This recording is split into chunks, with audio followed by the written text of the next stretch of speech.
Untold secrets of relationship and parenting preparing is better than repairing. Ram గారు మరియు విజయ పెద్దన గారు నిర్వహిస్తున్న ఈ క్లాస్లో మీరు జాయిన్ అవ్వాలి అనుకుంటున్నారా? ఈ నెంబర్కి సంప్రదించండి. నమస్తే, వెల్కమ్ టు సుమన్ టీవీ. నేను మీ anchor Usha. Untold secrets of relationship and parenting prepare is better than repairing. చాలామంది ఈ టైటిల్ ఏంటి అని అనుకుంటున్నారా? రామ్ గారు, విజయ పెద్దన గారు మార్చ్ 10న ఒక పెద్ద క్లాస్ని భారీ ఎత్తున నిర్వహించబోతున్నారు, అది కూడా ఆఫ్లైన్లో. మరి ఆ క్లాస్కి సంబంధించిన డీటెయిల్స్ ఏంటి, ఏ విధంగా ఉండబోతుంది అండ్ దాంతోపాటు ఇవాళ ఎపిసోడ్ ఏంటో ఒకసారి వాళ్ళతో ఇంటరాక్ట్ అయ్యి తెలుసుకునే ప్రయత్నం చేద్దాం. నమస్తే సార్. నమస్తే మేడం. నమస్తే. తాకట్టులో ఉన్న బంగారాన్ని విడిపించి ఆ రోజు ఆన్లైన్ రేటుకే మేము కొంటాం. Sharma gold company. March 10th ఒక మంచి ఆఫ్లైన్ క్లాసే డిజైన్ చేశారని చెప్పుకోవచ్చు. చాలా ప్రాబ్లమ్స్లో ఉన్న వాళ్ళందరికీ కూడా ఈ క్లాస్ హెల్ప్ అవుతుందని చెప్పుకోవచ్చు. ఎస్పెషల్లీ ఏంటంటే పేరెంట్స్, పిల్లలు, ఫ్యామిలీ అందరూ కలిసి అటెండ్ అవ్వడానికి ఒక మంచి ఆపర్చునిటీ. ఒక పిక్నిక్ వచ్చినట్టుగానే ఉంటుందేమో బహుశా. అది విజువలైజ్ చేస్తుంటేనే అర్థమవుతుంది. మీతో అది ట్రావెల్ చేసి ఏ విధంగా ఉండబోతుంది అనేది ముందు చూపుగా చూసినప్పుడు ఒక ఫ్యామిలీ అంతా అక్కడ ఉంటుంటుంది. ప్రాబ్లం మనకు తెలుస్తూ ఉంటుంది, లేచి అక్కడ అడగొచ్చు, మనం క్లారిఫై వస్తూ ఉంటుందని తెలుస్తుంది. చాలామంది పేరెంట్స్ అడిగేది ఏంటంటే ఈ మధ్య కాలంలో పిల్లలకి దగ్గర అవ్వాలంటే అలా ఎక్కడో గ్యాప్ కనిపిస్తుంది, మాకు ఈ సెషన్ ఏ విధంగా హెల్ప్ అవుతుంది అని కింద కామెంట్స్ పెట్టే వాళ్ళు ఉంటూ ఉంటారు. చిన్నపిల్లల విషయానికి వస్తే సార్, ఈ మధ్య కాలంలో పిల్లలు ఎక్కువ మొబైల్ అని, లేకపోతే ల్యాప్టాప్స్ అని, ఇంకేవో వాటికి అడిక్ట్ అయిపోయారు తప్ప పేరెంట్స్కి చాలా తక్కువ బాండ్ ఉందేమో అని అనిపిస్తుంది. తెలియకుండానే గ్యాప్ చిన్నప్పటి నుంచే క్రియేట్ అయిపోతుందని అనిపిస్తుంది. ఏ విధంగా దగ్గర అవ్వచ్చు అంటారు? పిల్లలు ఈ ప్రపంచాన్ని చూసే దృష్టి తల్లిదండ్రుల కళ్ళ ద్వారానే, తల్లిదండ్రుల దృష్టి అభిప్రాయం ద్వారానే ఈ ప్రపంచాన్ని తెలుసుకుంటారు. అసలు ప్రపంచం ఎలాంటిదో అని. ఫర్ ఎగ్జాంపుల్, నేను పుడుతూనే అడుగుపెట్టిన ఈ ప్రపంచం నన్ను ఆహ్వానిస్తోందా, నన్ను ఇష్టపడిందా, నన్ను ప్రేమిస్తోందా, ముఖ్యంగా నేను సేఫా కాదా అన్న అభిప్రాయాలన్నీ ఏర్పడేది తల్లిదండ్రుల కేర్ నుంచే వస్తుంది. చాలాసార్లు ఫర్ ఎగ్జాంపుల్ తల్లిదండ్రులు విమర్శించేవాళ్ళు, చిన్నపిల్లల్ని ఎప్పుడు తిట్టి కొట్టేవాళ్ళు, లేదా ప్రతిదీ వాళ్ళు తప్పునే పట్టేవాళ్ళు, వాళ్ళకి ఏమనిపిస్తుంది, బహుశా నేను ఈ భూమి మీద అడుగు పెట్టి ఉండకుండా ఉండాల్సిందేమో, నన్ను ఇంకెవరూ ప్రేమించరేమో, నన్ను ఎవరూ దగ్గరికి తీసుకోరేమో అన్న ఆలోచన వస్తుంది. సో ముఖ్యంగా తల్లిదండ్రులు ఎవరైనా కేర్ ఇవ్వాలనుకుంటే పిల్లలకి, వాళ్ళకి ఇవ్వాల్సిన ఇంప్రెషన్ ఏంటంటే, ఎస్ యు ఆర్ లవ్డ్, నువ్వు ప్రేమించబడ్డావు, నువ్వు ఆహ్వానించబడ్డావు, ఈ భూమి మీద నీ రాక చాలా అవసరం అనే ఇంప్రెషన్ని మనం ఇచ్చినప్పుడు వాళ్ళలో ఆత్మవిశ్వాసం పెరుగుతుంది. వాళ్ళు ఏదైనా చేయాలన్నా, ప్రపంచంలోకి బయటికి పోవాలన్నా చాలా ధైర్యంగా వాళ్ళ పరిస్థితులను ఎదుర్కోగలం అన్న ధైర్యం కలుగుతుంది. సో తల్లిదండ్రులు అట్లాంటివి ఇవ్వాలంటే నెంబర్ 1, జడ్జిమెంట్ ఆపేసి, మా వాడు అల్లరి ఎక్కువ, చెప్పిన మాట అసలు వినడు, ఎక్కడ ఓ చోట కూర్చోడు, ఇలాంటి జడ్జిమెంట్ ఎక్కువ. ఏంటంటే ఇట్ ఇస్ కంప్లైంట్ ఇస్తున్నారనంటే, మీరు బయట కంప్లైంట్ ఇస్తున్నారంటే పిల్లలతో కూడా అట్లాగే బిహేవ్ చేసి ఉంటారు. సహజంగా సార్, పిల్లలు ఏదైనా తప్పు చేస్తున్నారు, లేదంటే ప్రాపర్గా కూర్చోవట్లేదు, ప్రాపర్గా హ్యాండ్ రైటింగ్ లేదు, చేయాల్సిన దారిలో చేయట్లేదు అన్నప్పుడు ఖచ్చితంగా వార్న్ చేస్తూ ఉంటుంటారు పేరెంట్స్. అది వాళ్ళ రైట్గా కూడా భావిస్తూ ఉంటాం. ఒక పేరెంట్గా కొన్నిసార్లు అనిపిస్తూ ఉంటుంది అది మన బాధ్యత కదా అని.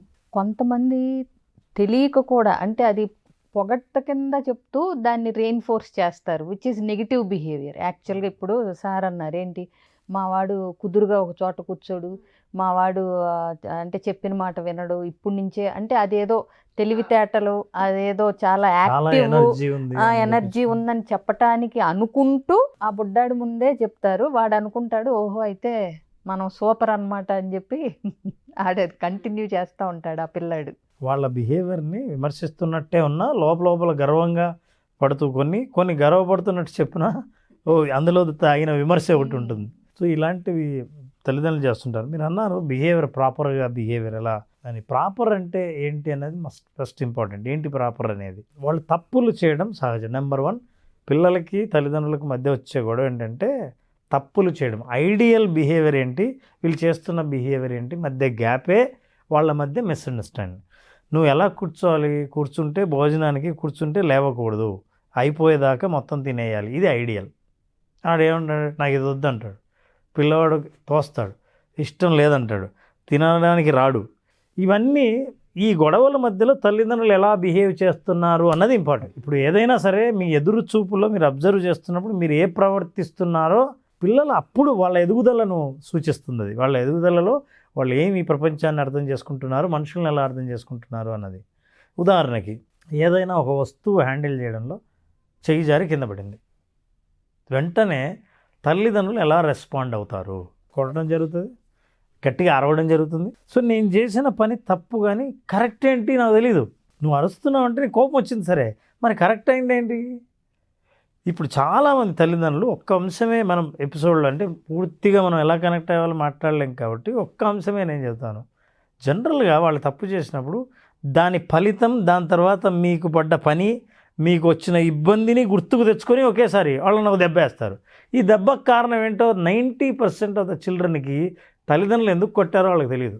మీకు తెలుసు, మీరు చాలా మెచ్యూర్డ్, మీకు చాలా విషయాలు తెలుసు. కింద పడితే మొత్తం క్లీన్ చేయాలి, ఈ క్లీనింగ్ ఊరికే పోదు, మొత్తం వాసన వస్తుంది, పని మనిషితో కడిగి, ఇవన్నీ ఆడ పిల్లవాళ్ళకి తెలియదు, పడతారు. సో అట్లా కొట్టినప్పుడు ఏమంటే మీరు యాక్సెప్ట్ చేయట్లేదు అని పిల్లలకు తెలుస్తుంది. మరి యాక్సెప్ట్ చేయాలంటే ఏ బిహేవియరో మీరు మోడల్ చూపించలేదు. సో అలాంటప్పుడు ఎప్పుడైనా సరే ఒక మిస్టేక్ జరిగినప్పుడు దాని ఫలితం, ఆ మిస్టేక్ తర్వాత ఏం మీకు పని పడుతుందో, దాని ఫలితం ఎఫెక్ట్ ఎలా ఉంటుందో కాకుండా ఆలోచించేది ప్రస్తుతం ఈ బిహేవియర్ మీద నేను ఎలా రెస్పాండ్ అవ్వాలని ఆలోచిస్తే, ఒక ఎగ్ తెస్తుంటే అబ్బాయి కిందకి డక్కుని జారిపడింది, కింద పడింది నేల మీద. ఇప్పుడు ఎన్ని రకాలుగానూ అందరం ఆలోచించవచ్చు. ఇప్పుడు చూస్తున్న వాళ్ళు, మీ ఇంట్లోనే ఒక అబ్బాయి ఇట్లా ఎగ్గు అందిస్తుంటే చెయ్యి జారి కింద పడి పగిలిపోతే మీరు ఏం చేస్తారు? ఇప్పుడు ఎంతమంది తల్లిదండ్రులు 2 క్షణాలు ఆగి నువ్వేం చేస్తావో చూద్దాం పగిలిన తర్వాత అని ఎంతమంది ఎదురు చూస్తారు? 2 క్షణాలే, సెకండ్ కూడా ఆగలేము సార్. కానీ పిల్లలు ఏం చేస్తారో తెలుసా? కింద పడుతూనే 2 క్షణాలు ఆగి ఇప్పుడు ఏం జరిగింది, నా చుట్టూ ఉన్న ప్రపంచం ఎలా రెస్పాండ్ అవుతుంది, నేను ఏం చేయాలని ఆలోచిస్తుంటారు. ఈ క్షణాలు ఉన్నాయా, 2 క్షణాలు చాలా ఇంపార్టెంట్ తల్లిదండ్రులు. నవ్ యూ కెన్ క్రియేట్ ఆ రిలేషన్షిప్. దగ్గర అవ్వడం ఎలా అన్నారే, దగ్గర అవ్వడానికి ఇదే అవకాశం. ఈ 2 క్షణాలే దగ్గర ఉన్న అవకాశం. సైలెంట్గా ఉండండి, అప్పుడు మన బిహేవియర్ ఎక్కువ ఇంపాక్ట్ చూపిస్తుంది అంటారు. పర్ఫెక్ట్గా. అప్పుడు నాకు తెలుస్తుంది నేను చేసింది ఏంటి అని. పోనీ తప్పు చేసినా నేను ఎలా కరెక్ట్ చేయాలో తెలుస్తుంది. ఇప్పుడు 2 క్షణాలు ఆగిన తల్లిదండ్రులు ఆలోచించే అవకాశం ఉంటుంది. ఆగనే తల్లిదండ్రులకు ఆలోచించరు, యాక్షనే. ఇప్పుడు కింద పడింది, ఏదైనా సరే పగిలిపోయింది, దాన్ని శుభ్రం చేయాలి, ఏం చేద్దామని అడగండి. ఏమైందని, కింద పడింది అని అంటారు. ఎందుకు పడింది మాట్లాడండి. వాళ్ళ చేతే క్లీన్ చేయించండి, చాలా ప్రేమగా చేయించండి. క్లీన్ చేసిన తర్వాత మళ్ళీ ఎగ్ తెప్పించండి. మీకు ఏం ఖర్చు? ఎగ్గే ఖర్చు. మళ్ళీ ఒకసారి తెప్పించండి. ఈసారి ఎందుకు జాగ్రత్త పడతాడంటే ఆ పడకపోతే వచ్చే ఇబ్బంది తనకు తెలుసు కాబట్టి. ఇవన్నీ మీరు నేర్పిస్తే ప్రేమగా, మొత్తం ప్రాసెస్ 5 నిమిషాలు పడుతుందండి. మళ్ళీ రెండోసారి తెప్పించిన ప్రాసెస్ 5 నిమిషాలు పడుతుంది. కానీ మీరు రియాక్ట్ అవ్వడానికి 2 క్షణాలు కూడా పట్టదు. ఇది మాత్రం జీవితకాలం మిగిలిపోదు. ఇలా మీరు ఆలోచించినప్పుడు ఎప్పుడైనా దగ్గర అవ్వడానికి మనం అవతల వాళ్ళ మనసులో ఏదైనా తప్పు జరిగినప్పుడు ఎలాంటి ఇంప్రెషన్ క్రియేట్ చేస్తున్నాం, ఈ ప్రపంచాన్ని వాళ్ళు ఎలా చూసేటట్టు మీరు అవకాశం ఇస్తున్నారు అన్నదాన్ని బట్టి డిపెండ్ అయ్యి ఉంటుంది. ఇది ఒక అంశం మాత్రమే, చాలా అంశాలు ఉన్నాయి. బట్ ఎప్పుడైతే పిల్లలు కొంచెం పెద్దవాళ్ళు అయ్యి, ఇప్పుడు 7th, 8th, 9th, 10th, inter, degree వరకు మనం చూస్తూ ఉంటాం, ఆ టైంలో ఇంకా డిస్కనెక్షన్ ఎక్కువగా కనిపిస్తూ ఉంటుంది. దానికి కారణాలు ఏంటంటారు? ఈ డిస్కనెక్షన్ అనేది మరీ ఎక్కువ వరీ అవ్వాల్సిన పని లేదు పేరెంట్స్. ఎందుకంటే ఇది ప్రాసెస్ ఆఫ్ గ్రోయింగ్. ఇండివిజువల్గా ఒక వ్యక్తిత్వం రూపుదిద్దుకుని అడల్ట్ కింద మారే ట్రాన్సిషన్ ఫేజ్ ఇది. అప్పటి వరకు కిడ్, తర్వాత మధ్య ఫేజ్ ఇది, అడల్ట్కి కిడ్కి మధ్య ఫేజ్. ఇక్కడ ఏంటంటే ట్రాన్సిషన్ జరుగుతుంది. మీరు అబ్జర్వ్ చేస్తే మనం కూడా, అంటే గొంతులు మారుతూ ఉంటాయి, శారీరక మార్పులు చోటు చేసుకుంటూ ఉంటాయి. అంటే హార్మోనల్ ప్రాసెస్ అనేది గ్రోత్ మంచి ర్యాపిడ్ స్టేజ్లో ఉంటుంది. ఇలాంటప్పుడు పేరెంట్స్ కూడా పిల్లలకి స్పేస్ అనేది ఇవ్వాలంటే ఈ టైంలో పిల్లల్లో ఏంటంటే నేను కూడా ఎదుగుతున్నాను అని తల్లిదండ్రులు గుర్తించాలి అనేది కోరుకుంటారు. పిల్లవాడు కూడా మనతో సమానం, ఇంకొక అడల్ట్ అన్న గుర్తింపును కోరుకుంటాడు. అట్లాగే ఇంటర్ డిపెండెంట్ అంటే ఇద్దరు ఒకళ్ళ మీద ఒకళ్ళు ఆధారపడుతున్నారు. అంటే పూర్తిగా మా మీదే ఆధారపడ్డావు అనే ఫీలింగ్ వాళ్ళకి నచ్చదు. నేను కొన్ని కంట్రిబ్యూట్ చేస్తాను, మీరు కొన్ని ఇస్తారు, నేను కొన్ని చేస్తాను, మీరు కొన్ని చేస్తారు, మనం అంతా ఫ్యామిలీగా ఇంటర్ డిపెండెంట్ అనే ఫీల్ ఒకటి కల్పించాలి వాళ్ళకి. అట్లాగే ఇంకొకటి ఏంటంటే రెసిప్రోకల్ అంటే ఏంటి, వాళ్ళు ఇచ్చిపుచ్చుకోవటం.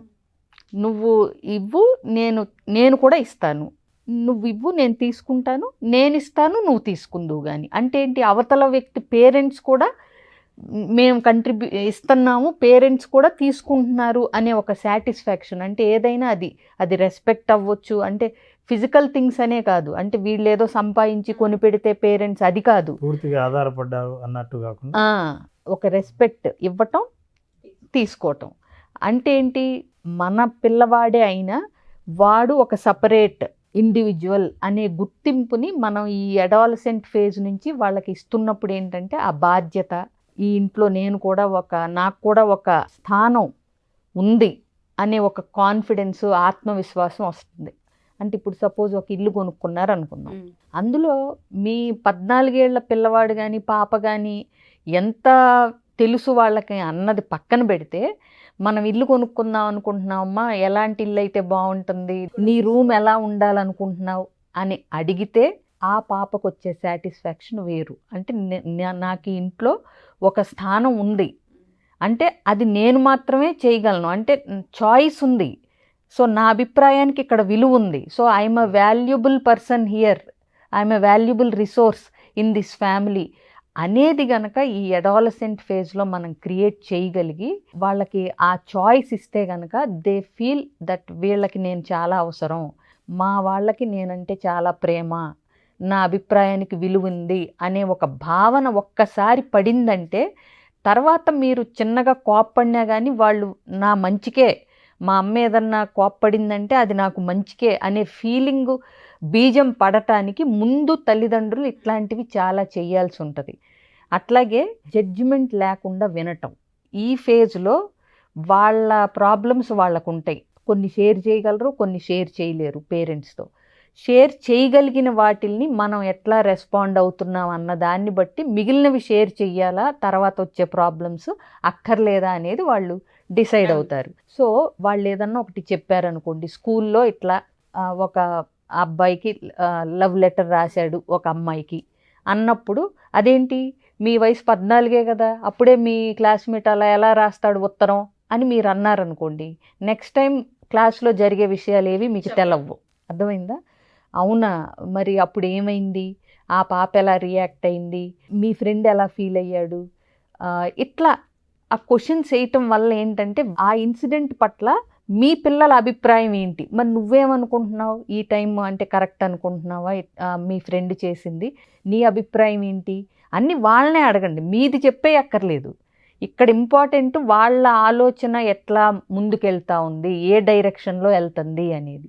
ఇట్లా అడుగుతూ ఇట్లా చేస్తున్నప్పుడు మన అదే ప్లేస్లో నువ్వుంటే ఏం చేసేవాడివి, లిజనింగ్ వితౌట్ జడ్జిమెంట్. సో ఇట్లా చేసినప్పుడు ఏంటంటే పిల్లల ఎదుగుదల అనేది సక్రమంగా, అంటే ప్రాపర్ వేలో ఉండి, parents are the first well wishers. ఏది జరిగినా నేను ముందొచ్చి ఇంట్లో చెప్తే నాకు అమ్మయ్య అనిపిస్తుంది, నా ప్రాబ్లం సాల్వ్ అయిపోతుంది అనే భరోసా గనక టీనేజ్ పిల్లల్లో ఆ భరోసా ఉంది అని అంటే గనక you did a very good job అని అర్థం. పిల్లలకి దగ్గర అవ్వాలంటే ఎలా అని అడుగుతూ ఉంటుంటారు, కానీ వాళ్ళ దగ్గరే ఉంది చేయాల్సింది మొత్తం వాళ్ళే, జడ్జిమెంట్ లేకుండా, వాళ్ళని దబాయించకుండా, ఫస్ట్ వాళ్ళ ఎక్స్పీరియన్స్ ఏంటి, వాళ్ళు ఏమనుకుంటున్నారు, వాళ్ళ ఆలోచన ఏంటి అనేది కనుక. అండ్ మీరు ఇందాక ఒక ఎగ్జాంపుల్ కూడా చెప్పారు, ఒక ఇంటి చిన్న ఎగ్జాంపులే అవ్వచ్చు, కానీ కొన్ని సందర్భాలు అవే మేజర్ ఇంపాక్ట్ చూపిస్తుంటాయి. మనకు వాల్యూ ఉంది, మన ఇష్టానికి అవతల వాళ్ళు వాల్యూ ఇస్తున్నారు, రెస్పెక్ట్ చేస్తున్నారు అనేది. సో సెషన్ ఇంతకంటే గొప్పగా ఉంటుంది. కొన్ని టిప్స్ కూడా అండి, అంటే మా వర్క్షాప్లో కూడా అవకాశం ఉంటుంది అనడానికి. ఎట్లా అంటే మీరు ఎప్పుడైతే మీ పిల్లలతో ఇంటరాక్షన్, పిల్లలు లెంగ్త్ని ఎప్పుడైతే కట్ చేశారో దట్స్ ఫస్ట్ సిగ్నల్. మీతో ఎక్కువ మాట్లాడడాన్ని, అతి తక్కువ సమాధానాలతో మీ ఇంటరాక్షన్ పొడవుని ఎప్పుడైతే కట్ చేస్తూ వచ్చారో అది సిగ్నల్. ఇది గుర్తుపట్టని తల్లిదండ్రులు పిల్లలకు దూరం అవుతారు. ఇందాక విజయ్ గారు చెప్పినట్టు మీ ప్రశ్నలతో, మీ జడ్జిమెంట్స్తో, మీ ఒపీనియన్స్తో అవతల వాళ్ళని ఓహో అలా, ఆ తర్వాత ఇంకేమైంది ఏం అవ్వలేదంటాడు అంతే. సో ఎవరైతే పేరెంట్స్ పిల్లలకి సంబంధించి ఇటువంటి ఇబ్బందులు ఉంటాయో వాళ్ళందరూ ఈ March 10th మన వర్క్షాప్కి అటెండ్ అవ్వచ్చు అంటారా? ఇబ్బందులు లేకపోయినా అటెండ్ అవ్వచ్చు అండి. రాబోయే ఇబ్బందుల్ని ఫేస్ చేయొచ్చు. ఇప్పుడు సపోజ్ వాళ్ళ పిల్లవాడు 4 ఏళ్ళు పాప ఉందనుకోండి, వాళ్ళు అటెండ్ అయితే 14 ఏళ్ళు వచ్చేసరికి ఎలా ఉండాలి ఏంటనేది కూడా ప్రిపేర్ అయ్యి ఎగ్జామ్ రాసింది వేరు, ఎగ్జామ్ డైరెక్ట్ క్వశ్చన్ పేపర్ చూసి తిప్పలబడింది వేరు. సెషన్కి వస్తే కాస్త ప్రిపరేషన్ ఉంటుంది. దానికి క్యాప్షన్ కూడా ఉంది, untold secrets of relationship and parenting, preparing is better than repairing. చాలామంది పేరెంట్స్కి గొప్ప ఆపర్చునిటీ. రామ్ సార్, ఈ సెషన్కి సంబంధించి మీ సైడ్ నుంచి పేరెంట్స్కి చెప్పే సజెషన్ ఏంటి? అంటే అటెండ్ అవ్వడం వల్ల ఎటువంటి బెనిఫిట్స్ పొందే అవకాశం ఉంటుంది అంటారు? పేరెంట్స్ అందరికీ చాలా మంచి ఉద్దేశం, పిల్లల్ని ప్రేమించాలని, వాళ్ళ మంచి కోసమే మనం వాళ్ళని బాగా పెంచాలని, వాళ్ళ జీవితంలో వృద్ధిలోకి రావాలన్న ఇంటెన్షన్కి కమ్యూనికేషన్కి ఉన్న గ్యాప్ వాళ్ళు తెలుసుకోవచ్చు.